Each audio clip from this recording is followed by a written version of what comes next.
Terima kasih ya Tuhan atas kesempatan Engkau kami berkumpul di sini, Sivitas Akademika, Telkom University, secara khusus Tuhan, mahasiswa, persekutuan mahasiswa Kristen.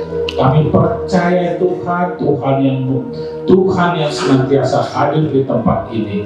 Hadirlah Tuhan, berkatilah hamba-Mu untuk menyampaikan firman-Mu, firman kebenaran-Mu yang menjadi pelita bagi jalan kami. Dalam Kristus Yesus ampuni dosa kami Tuhan.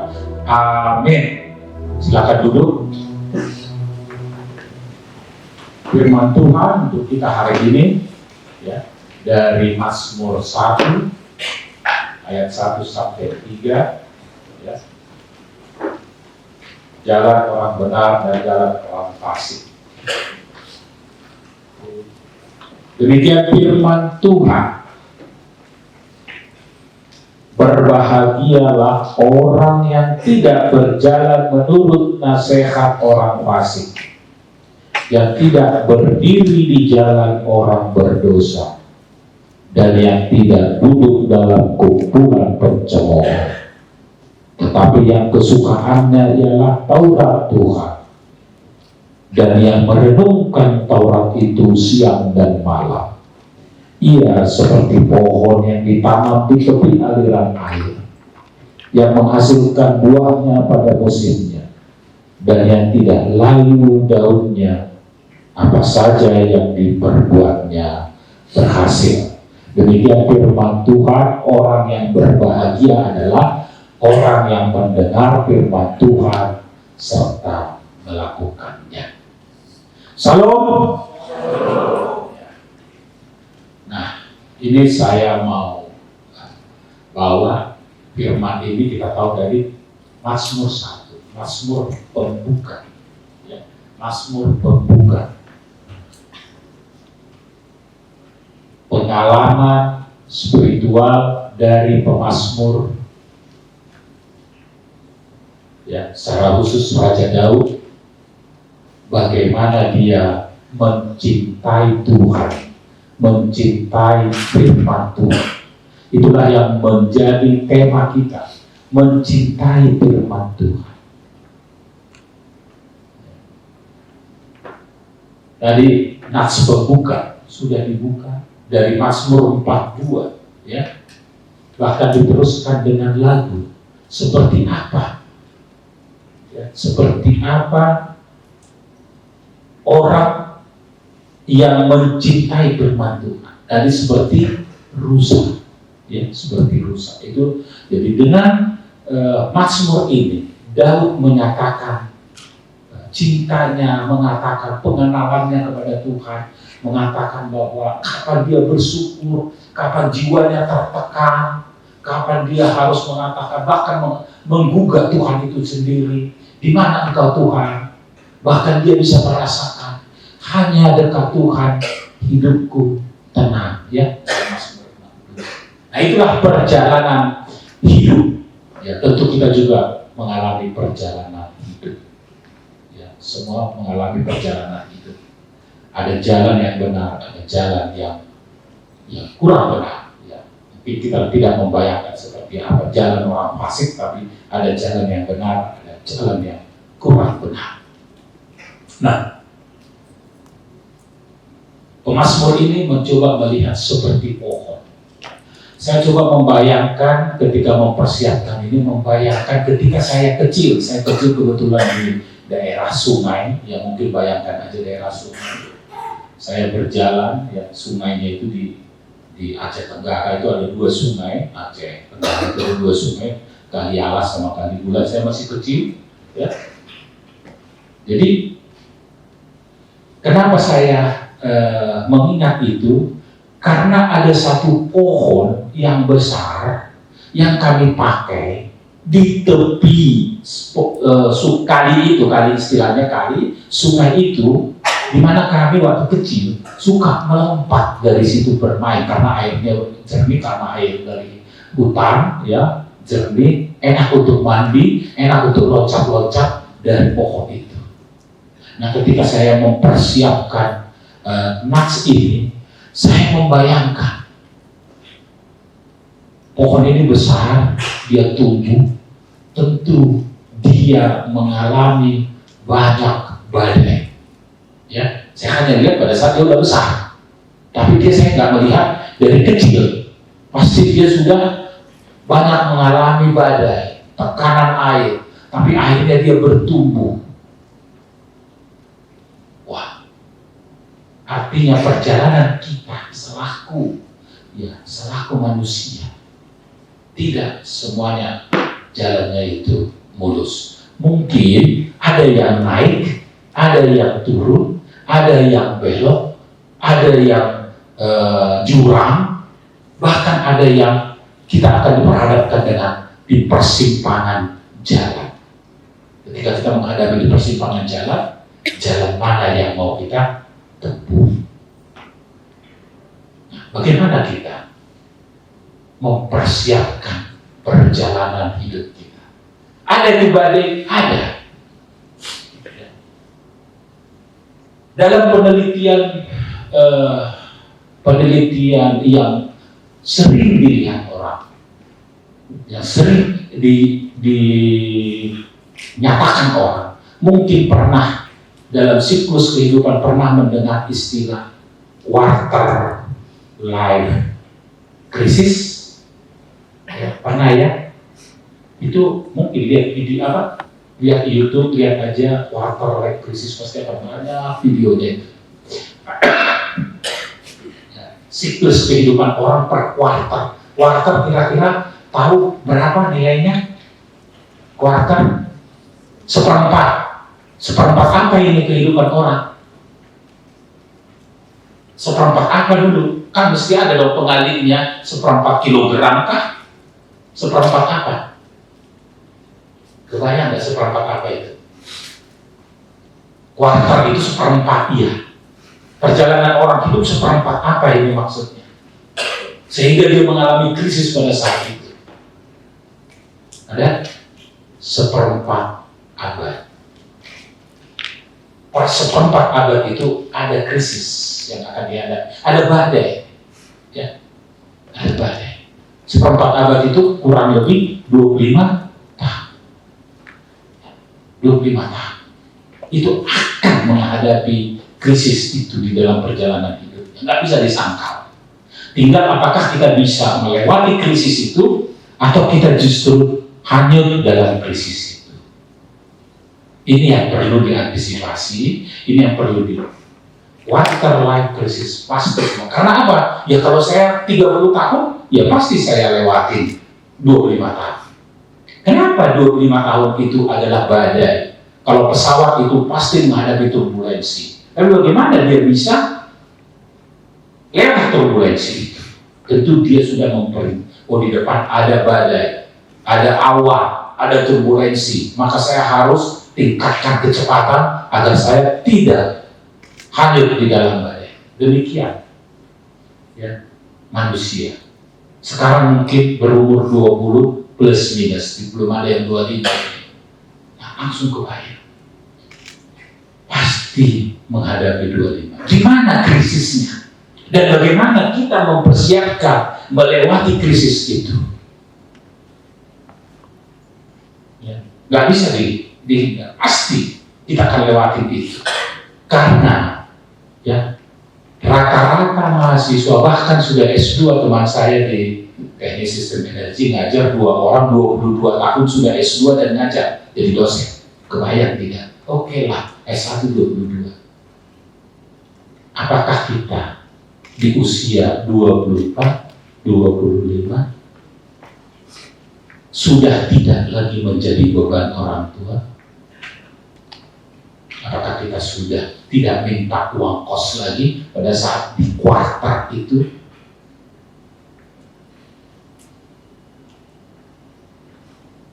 Ini yang perlu dilihat. Kenapa kuartal itu menjadi krisis? Ketika kita tidak mandiri. Dan orang tua kita berumur di situ 2 kuartal, 50 tahun. Dia juga mengalami krisis. Karena itu darah dagingnya. Ketika dia lihat anaknya krisis, dia juga bisa kena mental kalau bahasa sekarang. Ya, terjadi krisis. Nah, tapi yang kita perhadapkan kuartal pertama dulu. Kuartal pertama dulu. Bagaimana supaya kita lewat, selaku mahasiswa lewat di kuartal pertama, itu krisis bisa diteras. Tentu disinilah firman ini menguatkan kita. Ya. Daud selaku raja mengatakan, kesukaanku adalah firman Tuhan. Sumber kekuatannya adalah firman Tuhan. Dia berjalan di jalan yang benar, itu seperti pohon tadi yang ditanam di aliran air, ya, dia akan berbuah pada musimnya. Apa saja yang dikerjakannya berhasil. Keberhasilan itu bisa terjadi ketika kita belajar. Tidak hanya belajar dalam kelas, tapi belajar hidup. Ya. Karakter kita dibangun, ketahanan kita dibangun, kesungguhan kita dibangun, ketekunan kita dibangun. Ini yang menjadi ukuran kenapa pemazmur dalam perjalanan kehidupannya dimulai dengan kata bahagia. Ya, banyak orang menekankan ya sukses, ya eranya sudah habis ya, sukses, bahagia. Apa perbedaan kira-kira bahagia dan sukses? Kenapa Yesus pun ketika dia memulai khotbahnya di bukit, dia memulai dengan kata berbahagialah orang yang miskin, berbahagialah orang yang mencintai Tuhan. Ya, bahagia dan sukses di mana ukurannya? Ini pertama dulu, karena dibuka dengan bahagia. Mungkin gak pernah terpikirkan. Ya, saya mencoba memikirkan ini apa perbedaan. Kalau sukses yang mengukur itu adalah orang luar atau dari luar ukurannya indikatornya. Contoh indeks prestasinya 4 cum laude, pasti lebih sukses dibandingkan orang yang IP-nya pas-pasan 2,5, ya, mengulangnya berkali-kali, ya, ukurannya sukses. Orang yang dapat kerjanya di perusahaan yang lebih baik, oh dia sukses. Oke. Tapi di sini berhasil. Berhasil itu kan indikatornya orang, karena berhasil, sukses atau bahagia. Tapi kita diajak di sini lebih komprehensif melihat kesuksesan itu dalam ukuran bahagia. Indikatornya adalah dari kita sendiri. Apakah kita bahagia? Kita yang mengukur. Yang dibutuhkan di situ apa? Adakah pertumbuhannya? Itulah kenapa 3 minggu kita berturut-turut mulai dari visi. Ya. Bunda Eta membawa visi. Coba pikirkanlah, apa menjadi visi hidupmu? Kamu hidup sekarang, apa visi? Tuliskan.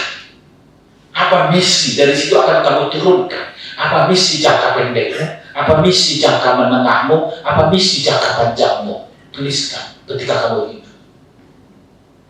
Ya, ini ibadah pertama dimulai dari visi mati. Bahkan saya bersyukur ada istilah lagi visi mati. Kalau kamu mati, di mana kamu berada?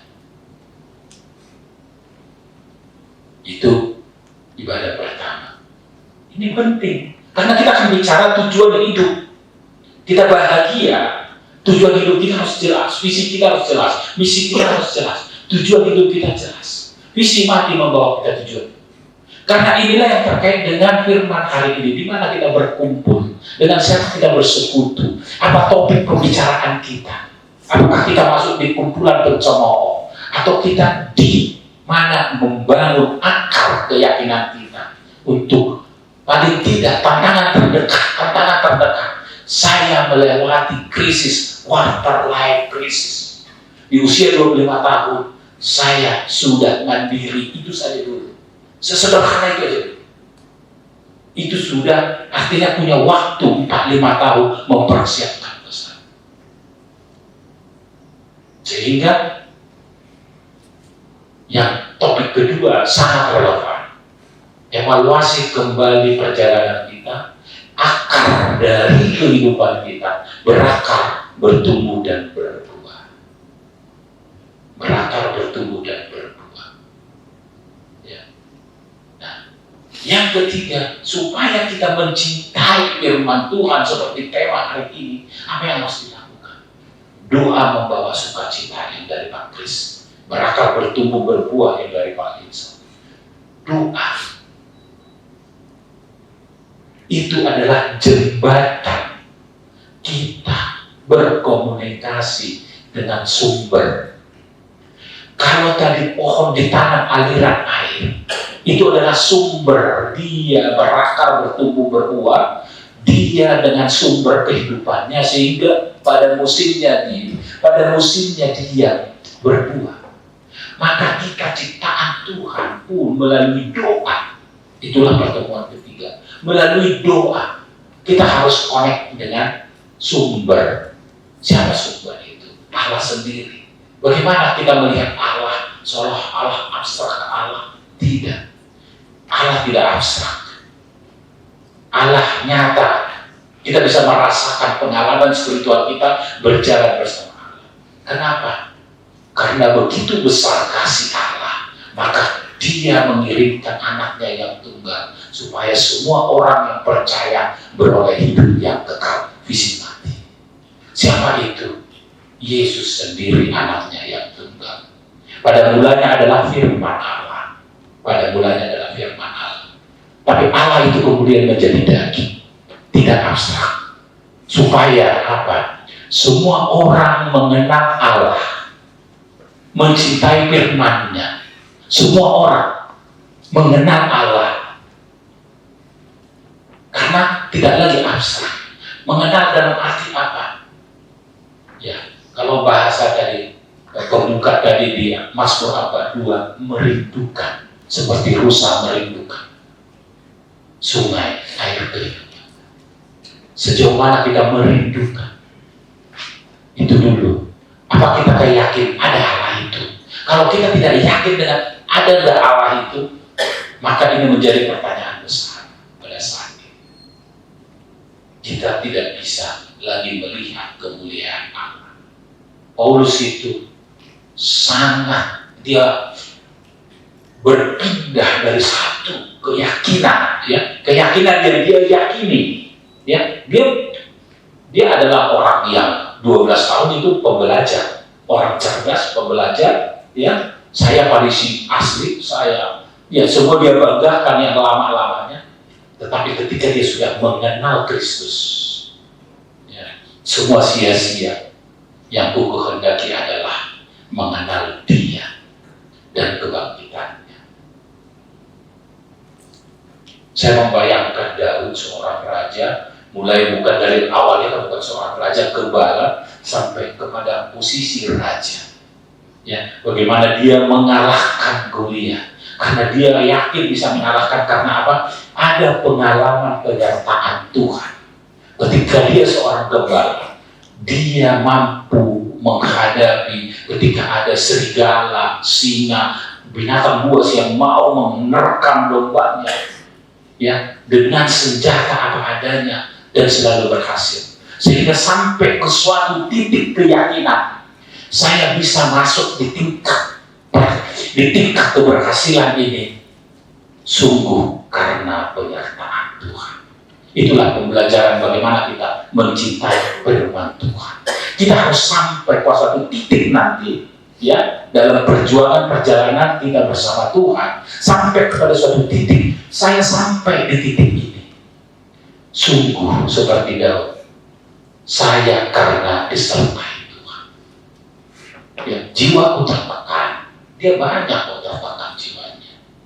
Kebayang tidak, Saul membunuh dia untuk membunuhnya. Karena Saul tidak rela dinasti kerajaannya jatuh bukan kepada keturunannya. Wajar, ya, politik dinasti pada saat itu wajar tidak memberikan. Memang pada saat itu ya politik dinasti, maka dia akan berusaha membunuh. Tapi Daud merasakan bagaimana Tuhan menyertai. Inilah yang mau kita ya renungkan, bagaimana perjalanan kita. Ya ini masih, kalau dia mahasiswa baru, ya ini berpindah dari suatu kondisi yang baru. Keberhasilan itu hanya didapat dengan ketekunan dan pengetahuan sekarang ini dengan sistem kecerdasan itu bisa kita akselerasi. Maksudnya apa akselerasi itu? Pengetahuan yang 8 semester. Kalau anaknya learning akselerasinya tinggi, ketekunannya tinggi, maka 8 semester untuk mengetahui itu cukup dengan 8 semester. Tetapi keterampilan itu adalah proses, di mana ada harga yang dibayar, ada waktu yang harus diisi. Sehingga apa? Yang pelajaran di sini yang mau kita dapat, biarlah pada musimnya berhasil. Pikirkanlah mulai sekarang apa keterampilan. Jadi bukan lagi pikirkan pengetahuan akan muncul dengan sendirinya di zaman sekarang.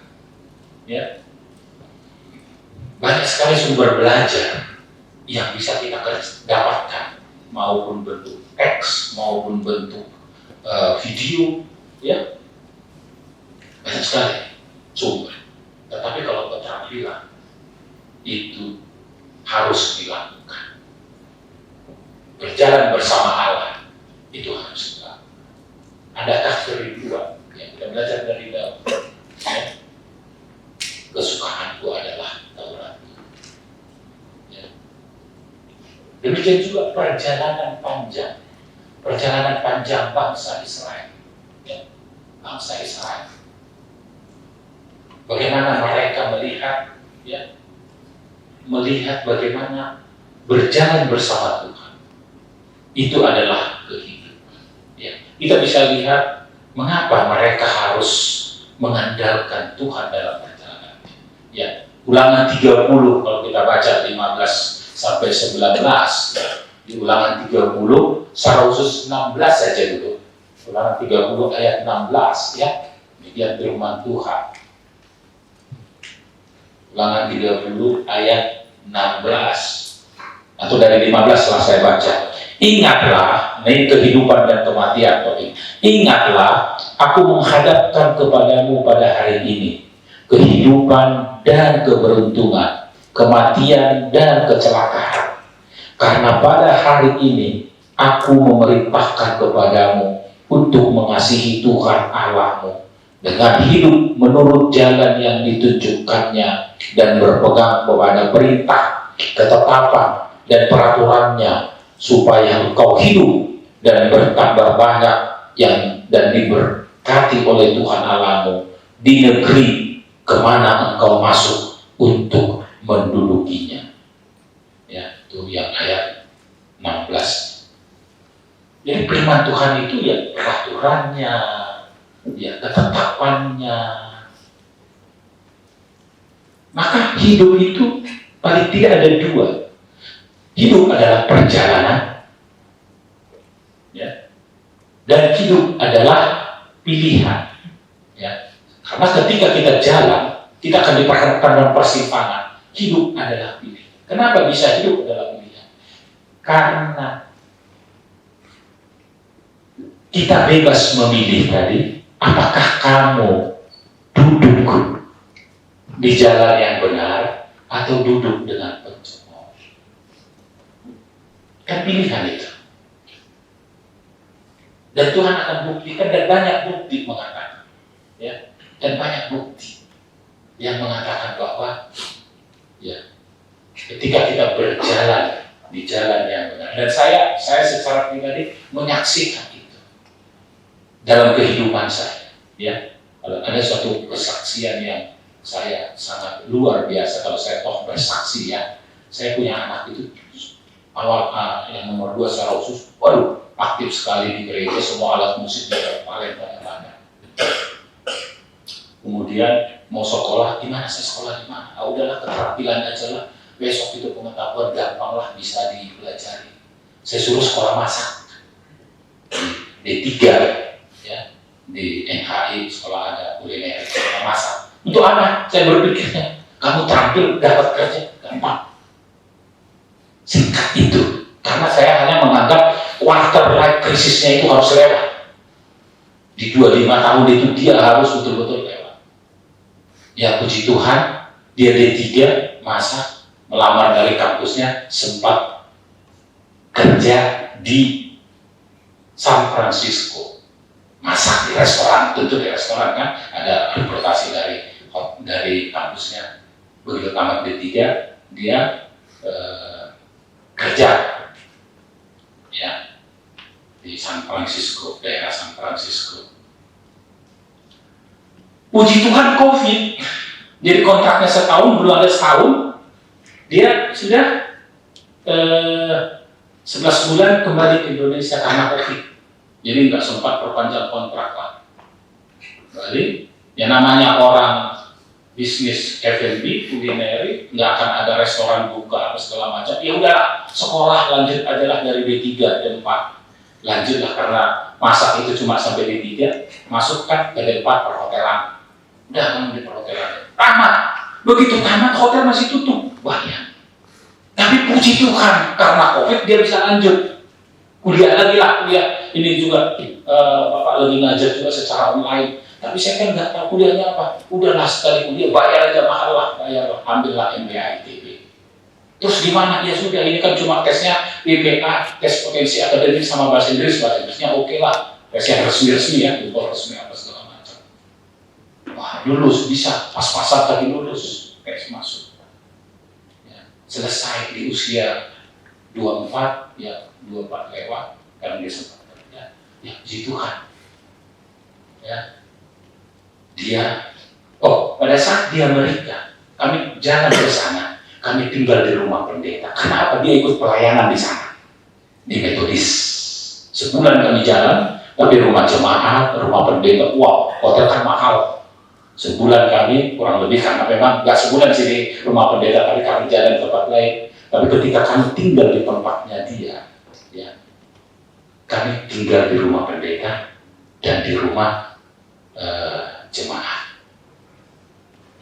Luar biasa, ya.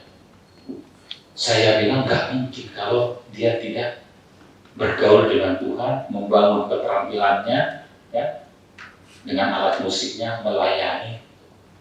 Setelah tamat, ya, belum wisuda, dia ikut tes, sudah ada tes. Puji Tuhan, hari ini ada di Pontianak, dia dapat di ODP Mandiri. Yang luar biasanya apa? Ketika wawancara, yang ditanya bukan lagi materinya. Gimana kamu bisa dari sekolah masak ke sekolah MBA? Suka ngonten dengan Mazmur itu. Saya bisa membayangkan bagaimana pagi hari dia menikmati Mazmur itu. Mazmur Daud, ya, dari Nats Daud itu, Nats Mazmur itu, dia arrange, dia bikin lagu. Dan sangat luar biasa. Saya bilang, sukacitanya penuh. Artinya apa? Kita tidak tahu jalan hidup orang, itu yang maksud saya. Kita tidak tahu jalan hidup orang, ya, walaupun dia akhirnya seperti itu. Sehingga kita, yang penting apa? Yang hanya saya tahu, dia sangat mencintai firman Tuhan, sangat mencintai Allah itu sendiri, sangat mencintai Mazmur itu, terlihat dari karya dia. Ya, di dalam WA pengurus ada yang, kita mau bagaimana personal branding. Nah, ini saya sendiri, oke, saya bilang, saya juga coba mau jadi mentor. Yang penting punya kelompok kalian. Kalau kamu punya bentuk, kita coba sama-sama belajar. Ya, saya juga sekarang belajar nih. Nggak tahu saya megang kamera, tapi setelah saya umur 60 tahun, saya beli ini kamera. Saya punya channel, saya ganti JHM channel. Penginjilan pribadi menjangkau awan-awan ketika kita bergumul dengan ini, bergumul dengan keberadaan ini. Ya, di bulan 3 saya, ya beberapa bulan lalu saya beli, saya mau melakukan konten personal branding, tapi tidak hanya itu, sistem dokumentasi apa? Kita mencoba bertanya kepada Tuhan. Tuhan, dalam perjalanan sisa hidup saya, di kuartal ketiga ini, saya menuju 75, di kuartal ketiga ini, apa misi saya, Tuhan? Tuhan tunjukkan misinya. Ya, misi pertama jangka pendeknya, kamu bikin podcast lah. Udah, podcast harus beli. Ini bahasa itu tadi. Kita harus mencari kehendak Tuhan. Saya bersaksi juga kan. Ya, apa? Inilah kita mencintai Tuhan. Itu kita harus bertanya apa kehendak Tuhan terhadap saya, terhadap kita secara pribadi. Dan pagi hari benar, ya seperti Yesus, kita juga harus melakukan. Pagi-pagi benar, Tuhan bertanya. Yesus pada hidupnya pergi ke bukit dan bertanya kepada Tuhan, misi saya hari ini apa? Harian, misinya itu harian. Karena begitu pendeknya pelayanan Tuhan Yesus ketika dia di dunia, dia bertanya kepada Allah Bapa, apa misi saya hari ini? Dari mana tahu pagi-pagi hari benar? Alkitab mencatatkan. Di mana buktinya bahwa dia pergi ke bukit? Ketika ada suatu ketika ada pelayanan di Kapernaum. Ya, ada pelayanan di Kapernaum. Kapernaum itu di seberang danau Galilea, ya, di depan danau, ya. Gak jauh dari disitulah rumah mertua Petrus. Kalau pernah ke sana di Kapernaum itu, Kaper itu kampung, ya kampung. Kampung berarti dulu ada nama Nahum lah, kira-kira begitu. Kampungnya Nahum, perkampungan. Ya, di situ ada sinagog, tempat berdoa sebetulnya. Gak jauh dari rumah mertuanya Petrus ini. Nah, ini hari kedua pelayanannya. Hari kedua sudah ramai orang, ya, sudah ramai orang. Ya, hari pertama mungkin itu yang terkait dengan sampai banyaknya orang. Ya, atap rumah pun dibuka karena Yesus ada di dalam rumah itu. Pernah dengar bahwa pelayanan Yesus di kitab Lukas, atap rumah dibuka, orang itu diturunkan dari atap rumah. Ya. Nah, yang mau saya katakan, kemana kau guru? Banyak orang banyak menunggumu. Ya. Orang tahu itu kan daerah, itulah doa di bukit itu kan daerah bukit itu. Doa di bukit katanya ya disitulah, di Kapernaum itu dekat situ. Akhirnya apa? Orang tahu dia berdoa dan tidak hanya sekali doa. Nah, disinilah kita kalau mencintai Tuhan. Firman Tuhan adalah Tuhan itu sendiri. Kalau pada bulannya adalah firman. Firman itu Tuhan sendiri. Tuhan itu sendiri Allah sendiri. Kita bertanya kehendak. Kalau Yesus itu udah per hari, pagi-pagi benar. Ya, pagi-pagi benar. Nah, kita juga demikian dalam perjalanan hidup kita. Jangka pendek apa misi kita? Jangka menengah apa? Jangka panjang. Yang selaras dengan kehendak Tuhan. Itulah mencintai firman Tuhan. Akhirnya kita mengatakan kehendakmu lah yang jadi, bukan kehendak. Nah, di dalam perjalanan ini pun, ya, ibadah ini, saya juga punya misi. Bertanya kepada Tuhan, apa misi saya Tuhan? Ketika saya diminta menjadi guru, ya udah, podcast lah. Apa tagline-nya? Penginjilan pribadi menjangkau awan-awan, cloud computing. Jadi bukan bikin gereja, ya. Karena apa? Orang banyak sekarang beredar pemberitaan yang paling tidak menetralisir. Terus apa yang harus saya persiapkan? Ya udah, belajarlah.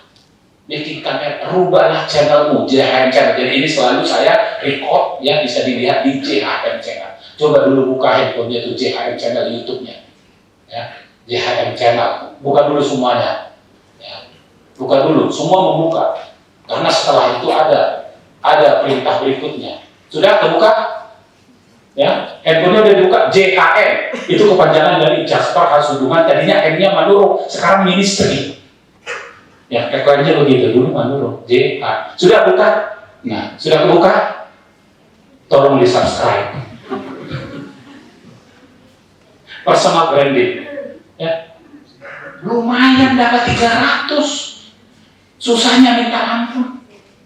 Nambahin subscribe zaman sekarang. Udah, saya minta tolong. Itulah era sekarang. Saya yang capek, saya yang modal, saya yang ngedit. Saya harus minta tolong kepada orang, tolong ditonton, tolong di subscribe. Itulah era sekarang.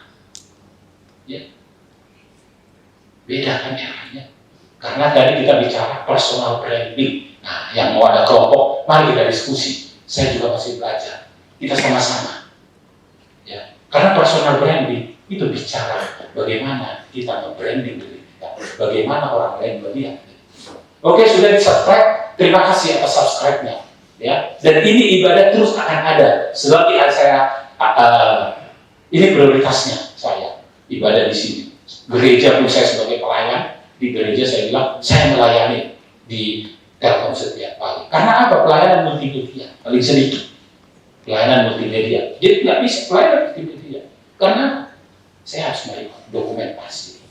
Saya sendiri, ya, tidak official karena ya mestinya ada yang official. Nah, itu artinya saya misi pertama itu.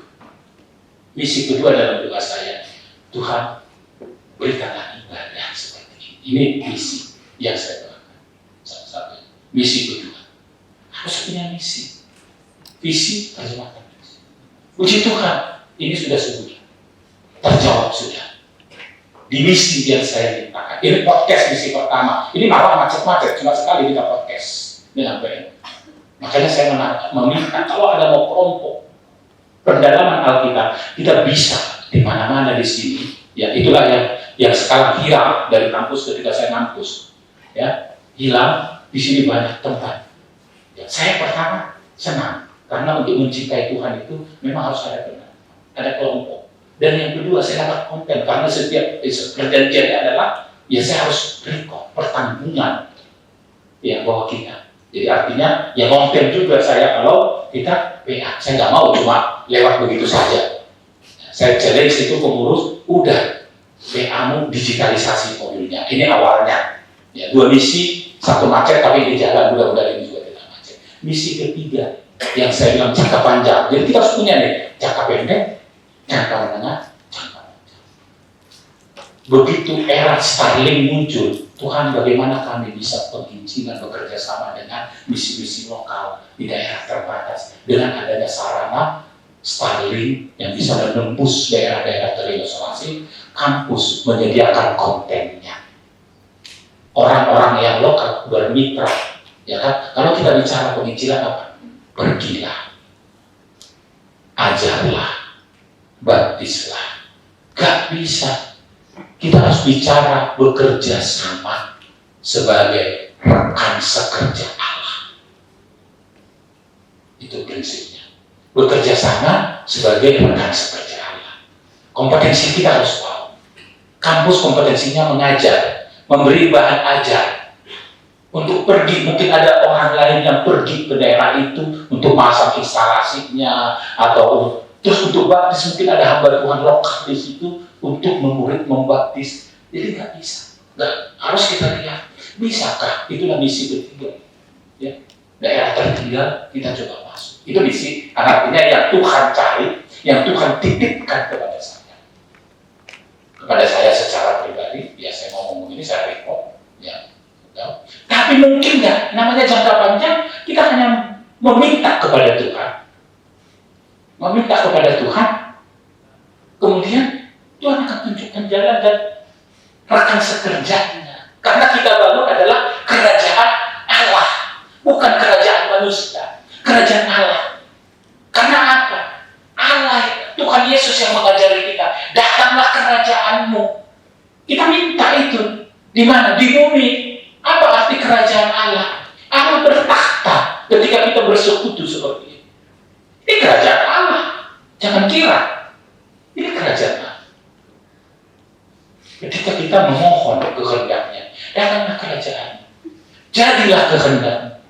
Alangkah indahnya ketika dia jawab, kita berdoa, jadilah kehendakmu. Dia bilang, jadilah kehendakmu, tapi tunggu waktunya.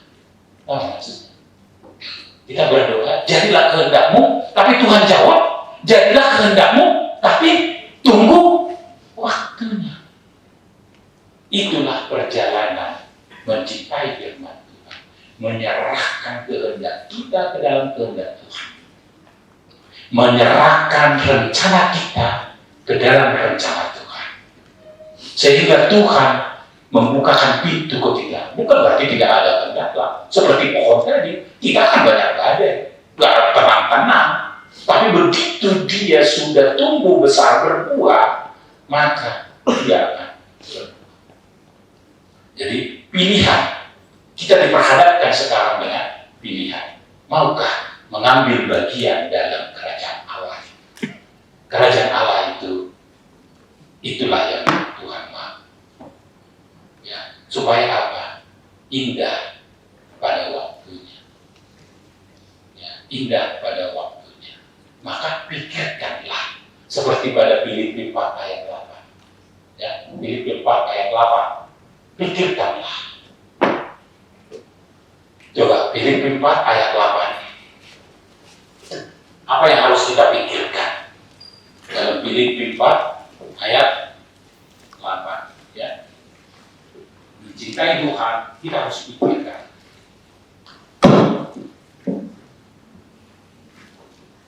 Sudah dapat ketemu? Filipi 4 ayat 8. Nah, ini. Pertama kita sama-sama dulu baca ya. Jadi akhirnya saudara-saudara, semua yang benar, semua yang mulia, semua yang adil, semua yang suci, semua yang manis, semua yang sedap didengar, semua yang disebut kebajikan dan patut dipuji, pikirkanlah semuanya itu. Itulah mencintai firman Tuhan. Pikirkan, kita disebut berpikir. Saya coba akan baca yang hitam, tapi semua baca yang merahnya saja, ya. Jadi akhirnya saudara-saudara, semua yang benar, semua yang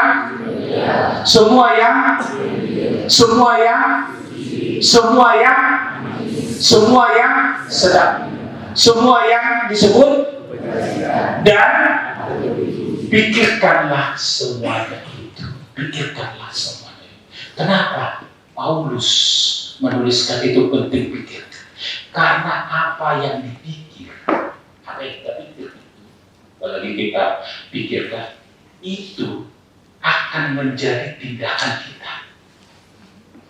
Ya. Jadi kalau kita salah berpikir, kita akan salah bertindak. Kalau kita berkomuni, berkumpul, berkomunitas, kita mendiskusikan topik-topik yang salah, tindakan bersama komunal kita pun akan salah. Dahsyatnya, tindakan kita itu, ya, kalau berulang-ulang tindakan itu, dia menjadi kebiasaan. Itu menjadi kebiasaan kita. Kalau itu buruk, kadang-kadang kita nggak merasa lagi kebiasaan itu salah. Dan tidak lagi merasa kebiasaan itu buruk, dosa. Jadi tindakan kita kalau berulang-ulang itu menjadi kebiasaan. Kebiasaan itulah yang mengubahkan karakter. Yang mungkin kita berangkat dari tempat asal kita baik, tapi begitu kita berkumpul dengan pencemooh, mungkin suatu ketika dia menjadi tidak baik. Jadi apa yang dipikir, coba berdiri dulu. Berdiri dulu, kita sedikit olahraga dulu. Karena penting, pikirkanlah itu. Apa yang dipikir, untuk pikiran dulu, anggap saja di sini. Ya. Apa yang dipikir, Apa yang dipikir, diomongin. Apa yang dipikir akan menjadi tindakan. Apa yang menjadi tindakan akan menjadi kebiasaan. Apa yang menjadi kebiasaan akan merubah karakter kita. Kurang cepat, kurang kuat, kurang cepat. 1, 2, 3. Apa yang dipikir akan menjadi tindakan. Apa yang menjadi tindakan akan menjadi kebiasaan. Apa yang menjadi kebiasaan akan mengubah. Sekali lagi tapi lebih cepat, masuk tol ya. 1, 2, 3. Apa yang dipikir akan menjadi tindakan. Apa yang menjadi tindakan menjadi kebiasaan. Apa yang menjadi kebiasaan akan mengubah karakter kita. Tepuk tangan untuk kita.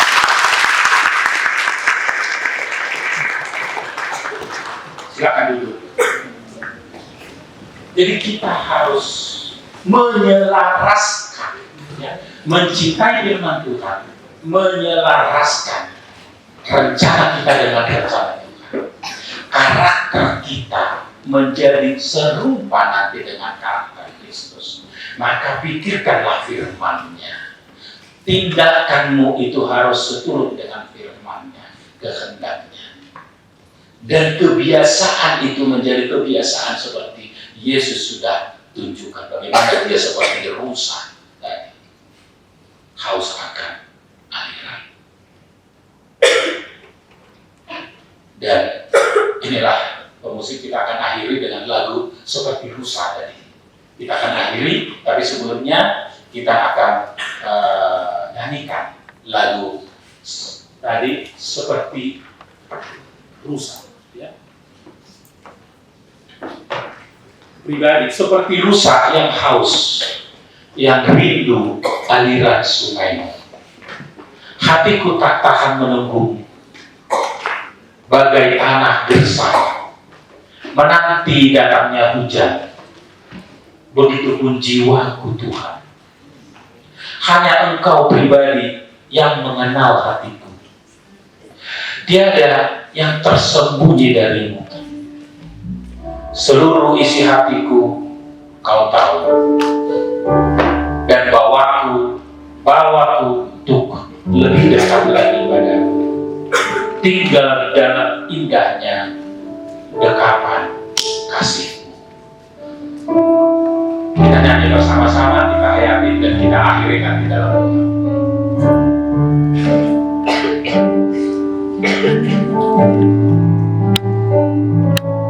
Seperti rusa yang haus, rindu aliran sungai-Mu.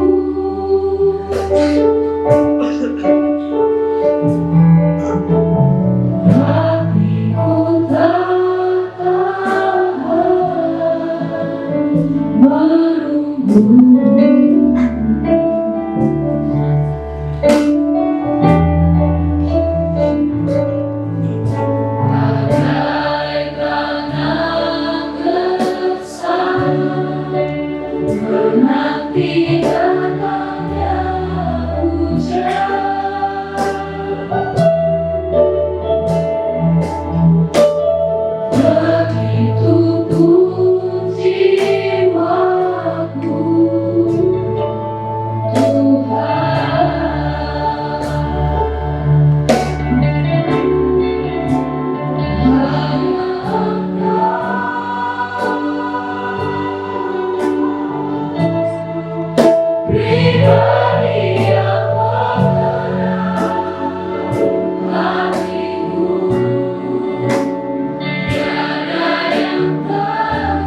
Mari kita berdoa. Terima kasih ya Tuhan, kebenaran-Mu Engkau nyatakan di dalam ibadah ini Tuhan.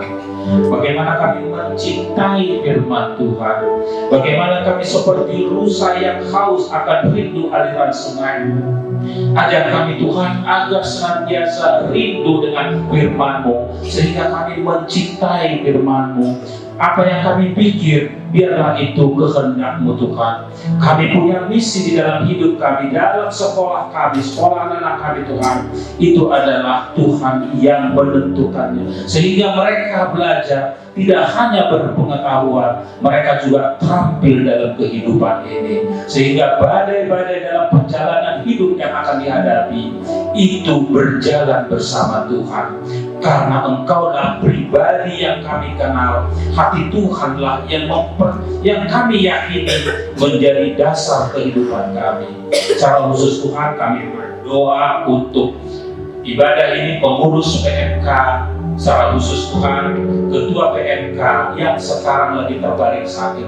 Kiranya Tuhan yang menyembuhkan, biarlah tangan kudus-Mu Tuhan jamah selai Tuhan, sehingga sembuh, sehingga kami bisa kembali bersekutu di minggu yang akan datang. Dia bisa beraktivitas kembali sebagaimana mestinya. Terima kasih untuk pelayanan firman-Mu. Biarlah firman-Mu menjadi pelita bagi hidup kami, terang bagi hidup kami. Di dalam Kristus Yesus Tuhan Juru Selamat kami berdoa. Amin.